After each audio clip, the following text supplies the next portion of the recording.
Alright, so before we dive into this video, I just have to make a quick announcement and ask for your help. So if you are really into cars, whether it is your profession, hobby, passion, whatever, you probably are made aware of the RPM Act.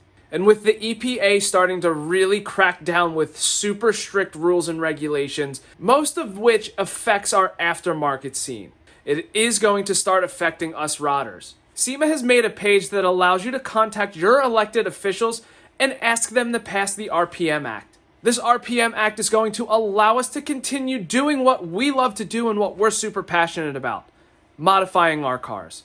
So regardless of where you are, whether it's super strict California or here in Pennsylvania, where you have a senator who would rather go golfing than actually do his job, all you need to do is visit that link below, fill out the information so it knows which senators to notify on your behalf. The letter is already pre-written for you, so it is super simple. If you want to adjust it however you can. If you are somebody like myself who is really into modifying cars, just take a couple seconds and fill this out. Because even if you're not into modifying cars, if you're here on YouTube watching car videos for entertainment, whether it's tearing apart an HHR, watching cars do 8-second passes on a drag strip, or maybe even a fellow Pennsylvanian who decided to jump a $90,000 TRX, just make sure that you sign this and share it with others so we can continue to create this content.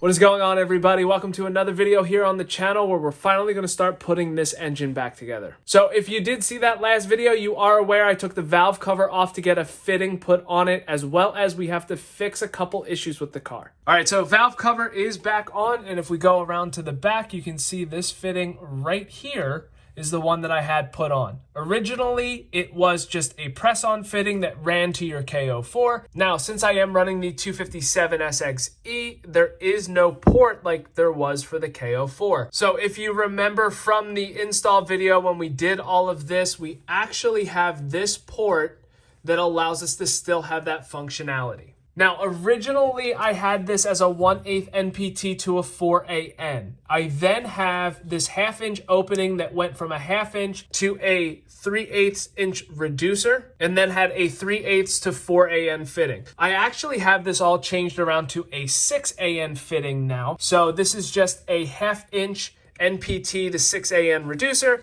This is still a 1/8 NPT to 6AN fitting. The reason why I have done that is because we are going to install a catch can back here. So if you have a stock intake manifold, what happens with this PCV valve? It's a one-way check valve that opens up under high boost pressure. What happens is any of that blow-by that is occurring for the high boost situation goes through that PCV valve and gets burned up in your valves. That is why a lot of people recommend walnut blasting these engines after a certain amount of time and things of that nature. Now, because of the fact I am running an aftermarket intake manifold from TurboTech Racing, in order to make sure that I am catching anything that is blow-by related, this is now running to the PCV housing, which is then going to this catch can right here, goes back to the front of the manifold right there. This is going to make sure that any of the air that is going through that system doesn't have any oil, any blow-by, nothing of that nature. We now have to do the same thing back here. Now, some folks are going to say that that isn't going to do much,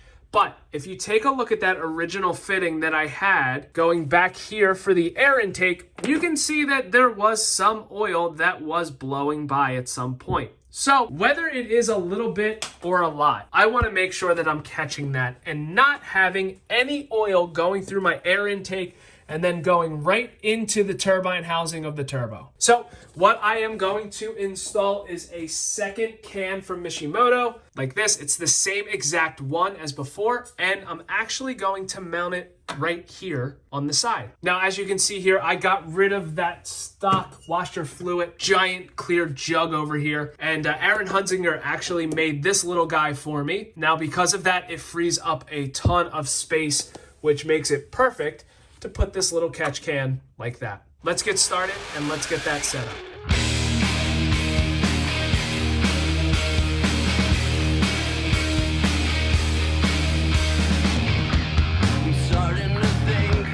I'm starting to sing. I've already dug this hole too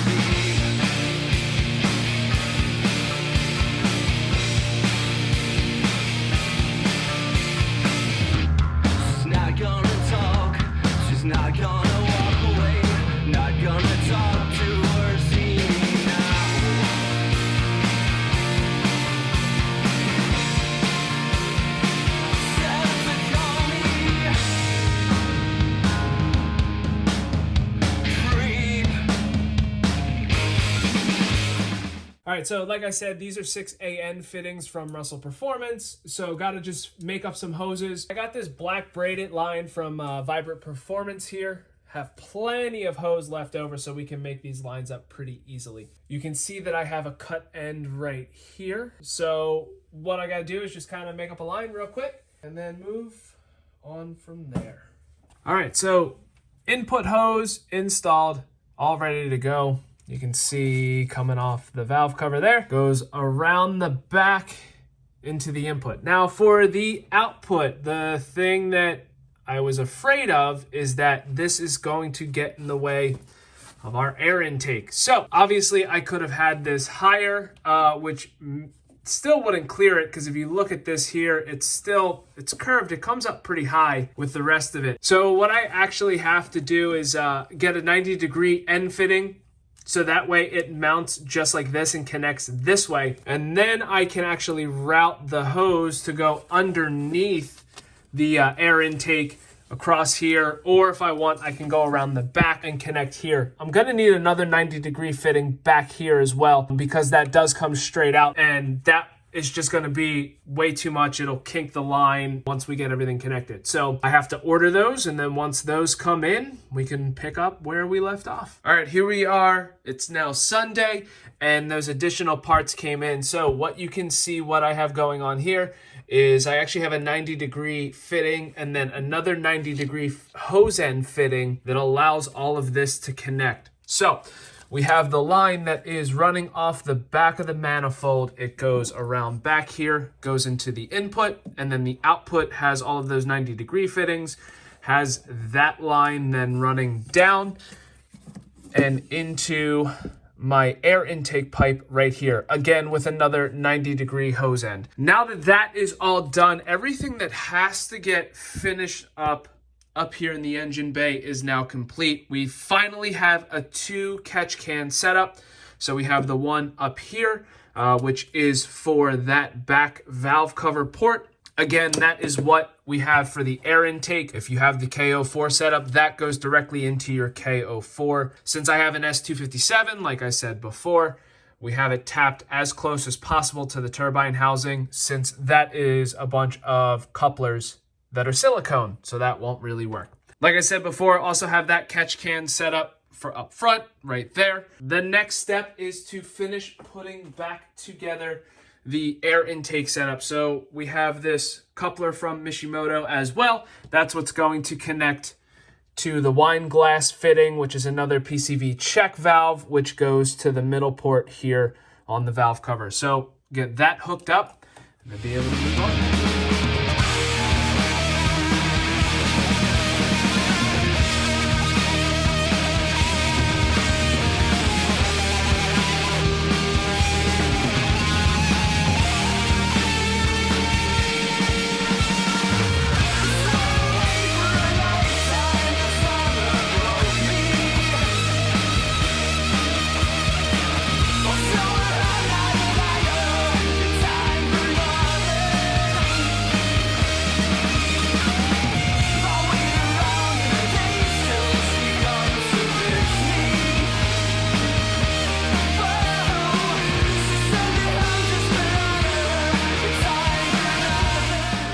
Everything up here is now connected. So you can see we got the wine glass check valve for the air that goes into the valve cover. We have the catch can set up. So everything that has to get done up here is complete. So that next step is getting underneath the car and getting that oil return line set up.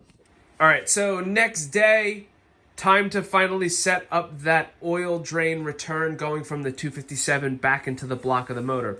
Now the setup that I had on there, it was leaking, so I just want to go A&N fitting just to reduce that. So Vibrant Performance actually has this entire kit. It's 10282. Comes with all of the A&N fittings and the steel braided hose, which you can see right there.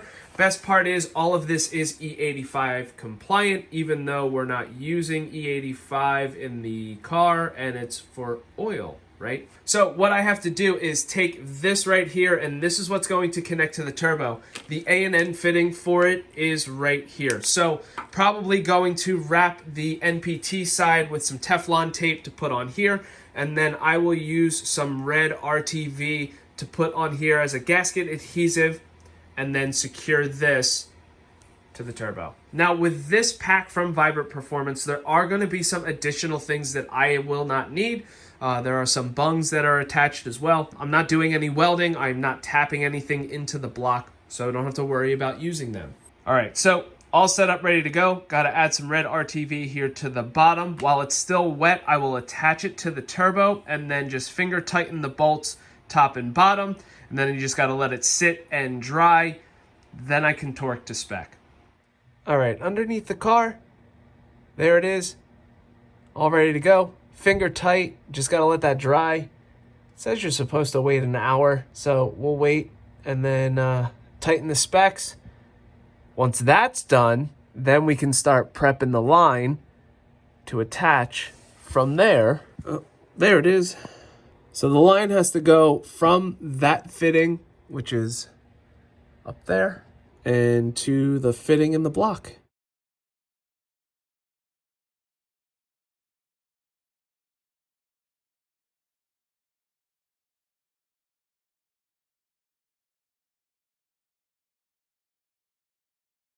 So worst part about an A&N fitting that's this big is that as you get closer to the end, it gets harder and harder and harder to tighten this down. That is why they make tools like vice grips and different apparatuses so you can hold this in place and tighten it. Used vice grips and a wrench and just kept turning until it was full. Scratched the crap out of this fitting, but it's all right. Just wrapped it in some black electrical tape. At the end of the day, it doesn't really matter because this is going underneath the car and you're not going to see it. That's all set to go. So now what we have to do is I have to get under the car, attach this to that fitting that is on the turbo, measure, cut, and then hose clamp it to the fitting that's in the block, and we're done. All right, so update. Ran into a little bit of an issue. So what I've noticed with this automatic transmission, obviously you have your oil drain for your turbo right there, but when you actually work your way down to where the fitting goes into the block, it's actually off-centered. It's not a straight path downwards.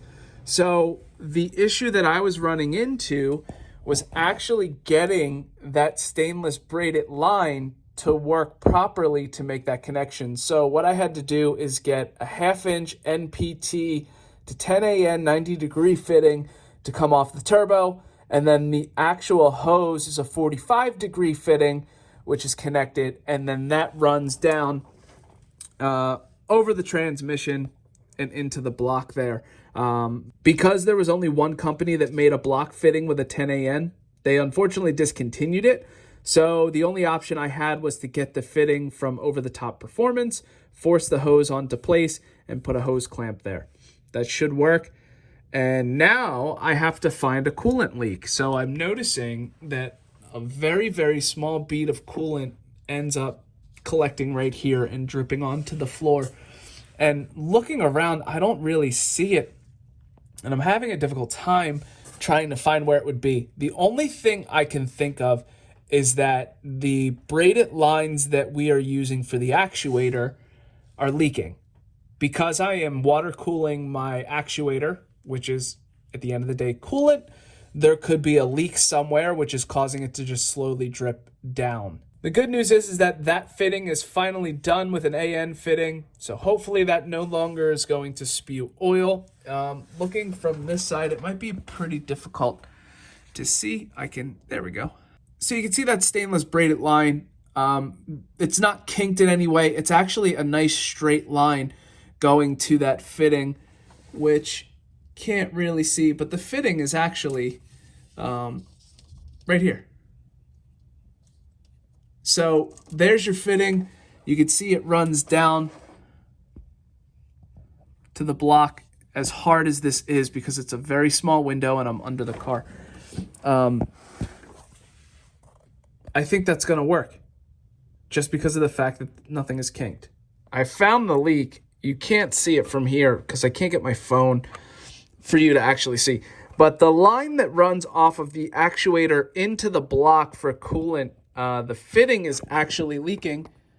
And that's where my coolant leak is. And I know this is a wonderful shot right now because it's nothing but my flashlight. Yeah, unfortunately I can't get to it for you to see. But that line, that braided line right there, it actually has a 4AN to NPT fitting that goes into the block of the motor. So I'm going to have to take that off, put some thread lock on there, and then put it all back. So I need to get my 4AN, and then that should be good to go. All right, so what's up, everybody? Update. Like I told you, that fitting on the back that was leaking, well, of course, when you go to disconnect it, it's going to cause all of the coolant to drain out of your engine. So I let that happen, went back, fixed that fitting, put it all back. It's nice, tight, and secure. Shouldn't have a leak anymore. But now we have to put coolant back into the engine. So going to do that. While I'm here, might as well drain all of the oil out of the car while we're at it and give it an oil change. Should be something that I should actually do after heavy races or anything like that, especially because we brought this to the track and we have been dogging it a little bit just to kind of data log it and everything to just update the tune. So going to put fresh coolant in, fresh oil. We're also going to change out the plugs because why not? Old oil. This was royal purple. I think it's the HPS series. It's 5W30. Probably about 1,000 miles, 2,000 miles or so. But remember, this is the first oil that has been put in the car past the break-in period. This is the oil that we used on the dyno and when we took it to Cecil. So, car's been run pretty hard. So we'll let that drain out. Change the filter, put new oil in, be ready to go.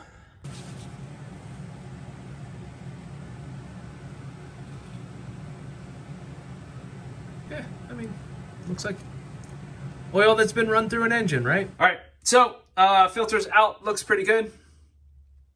Not seeing anything in between some of the parts of the filter. And once I wiped it on the towel, not seeing any like metallic flakes or anything. You know, this is a new engine build, so you never know what could happen, but everything's looking good. So I'm gonna put a new filter in. I run just Wix 57082 is the oil filter for the LNF. All right, so as far as oil is concerned, I'm gonna be giving Driven's DI30, I think it is. I don't think it's a DL30, but it's a 5W30. It's their performance racing oil. Bernie recommended this to the point that I just had to give it a go. Bernie is in the process of building his Monster SS and is trying to push to have ridiculous numbers. So he's done his research, he knows what he's talking about. So figured I'll give it a shot, see how it turns out. Now remember, this is an LDK motor, so it does require more oil than an LNF. The LNF is 5 quarts, LDK, they say it's around 6. Some folks say it's a little bit more than 6. So just to be on the safe side, I am gonna fill it up with just 6 quarts. Check the dipstick. As long as it looks like the level's good, we're good to go. If it looks a little bit low, I'll just add a tad to it. All right, so everything is done. Car should be good to go, hopefully. So we were able to fix that fitting on the back left of the valve cover that was having a slight oil leak. We installed a catch can. We checked all of the vacuum lines to make sure that they were nice and secure so there are no leaks. We fixed the coolant leak, placed the oil, replaced the plugs, put new coolant in. So now it's time, once the weather gets a little bit nicer, to road test it and see what it can actually do. So thanks for checking out this video. If you enjoyed it, please make sure you give it a big old thumbs up. Leave a comment below what you think of the build so far. And while you're here, hit that subscribe button as well as the bell notification. That way you're notified anytime I upload new content to the channel. And that is it. Thank you so much for checking out this video. Hopefully you enjoyed it. And until next time, see you later.